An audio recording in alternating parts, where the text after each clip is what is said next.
नमस्कार दोस्तों, मैं प्रभात भूषण श्रीवास्तव डीएसपी। अभी मैं आपको अरवल जिला के करपी थाना अंतर्गत ले चलना चाहता हूं, जहां 2002 में मेरे द्वारा लोगों के सहयोग से, वहां के जो बुद्धिजीवी वर्ग थे उन लोगों के सहयोग से गरीबों के बीच में रजाई का वितरण किया गया था। वह एक ऐसा समय था जो मां की शीतलहरी में आदमी अपने आप को बचाने में असमर्थ होता है। यह कल्पना ही की जा सकती है कि गरीबियों के द्वारा किस प्रकार और किस परिस्थिति में अपने शरीर को बचाया जा सकता है और बचाया जाता है। साथ ही साथ अपने बच्चों को कैसे बचाया जा सकता है, यह सोचने का विषय है कि आज के स्वतंत्र देश में रहते हुए भी आज हमारे देश बिहार में इस तरह की गरीबी है कि लोग अपने आप को सर्दी से बचाने में अपने आप को असमर्थ महसूस करते हैं।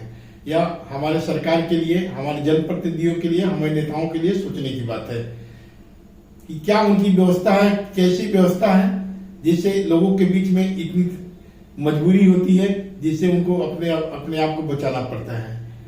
इन परिस्थितियों को देख करके हृदय को द्रवित करने वाला दृश्य उत्पन्न हो जाता है। मैंने अपने सेवा काल में कुछ ऐसे भी दृश्य को देखे हैं जिससे मेरे अंदर एक भावना जगी। मगध में मेरी पदस्थापन के बाद यहाँ की परिस्थितियों को देख करके अचानक मेरे मन में ये भावना आई कि क्यों न वैसे गरीबों को जो अपने आप को ठंडी से बचाने में असमर्थ हैं, उनको एक रजाई की व्यवस्था की जाए। और मैंने लोगों के सहयोग से रजाई की व्यवस्था किया। यह वर्ष 2002 की बात है, जिस समय मैं वहां पदस्थापित था। वैसे परिस्थितियों में रजाई बनवा करके और रजाई का वितरण किया गया। वैसे जो वितरण का दिन निर्धारित किया गया था, उस समय मैंने स्थानीय विधायक को भी बुलाया था और स्थानीय विधायक के माध्यम से मैंने उनको प्रस्ताव रखा था कि आप लोग जब इस तरह की व्यवस्था नहीं कर पा रहे हैं तो मैंने अपने सोच से, समझ से और व्यवस्था के मुताबिक व्यवस्था किया। आप आए और इन गरीबों को देखें, गरीबों को देख करके उनको अपने हाथों से रजाई का वितरण करें। और उसमें तत्कालीन माननीय विधायक जी आए भी थे और उनके द्वारा ये वितरण कराया था। जबकि इस कार्यक्रम का उद्घाटन मैंने तत्कालीन पुलिस अधीक्षक श्री संजय कुमार सिंह के माध्यम से करवाया था।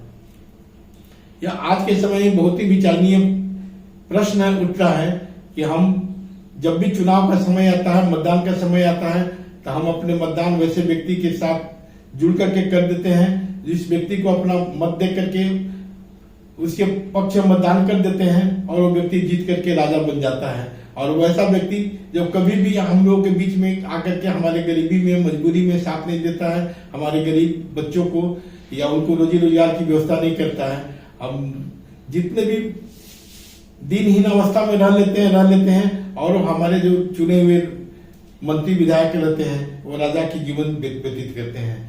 इसलिए अब मैं आप लोगों से निवेदन करना चाहता हूं कि भविष्य में जब कभी भी चुनाव आए, मतदान का अवसर आए, तो किसी भी नेता को जाति के नाम पर, पार्टी के नाम पर या किसी भी अन्य साधन के माध्यम से उनको मतदान नहीं करें। जब भी मतदान करने की बारी आती है तो अपने स्वतंत्र और निष्पक्ष मन से मतदान करें। अपने बच्चों के विकास के लिए, अपने बच्चों को रोजी रोजगार मिले, नौनिहालों को के हाथों को रोजगार मिले और वृद्ध व्यक्तियों की सुरक्षा हो सके, उनका समुचित इलाज हो सके। ऐसे लोगों के लिए मतदान करने की जरूरत है और मैं उम्मीद करता हूं कि आप सभी इसको अगले चुनाव में ध्यान में रख करके ही ऐसे व्यक्ति को मतदान करेंगे।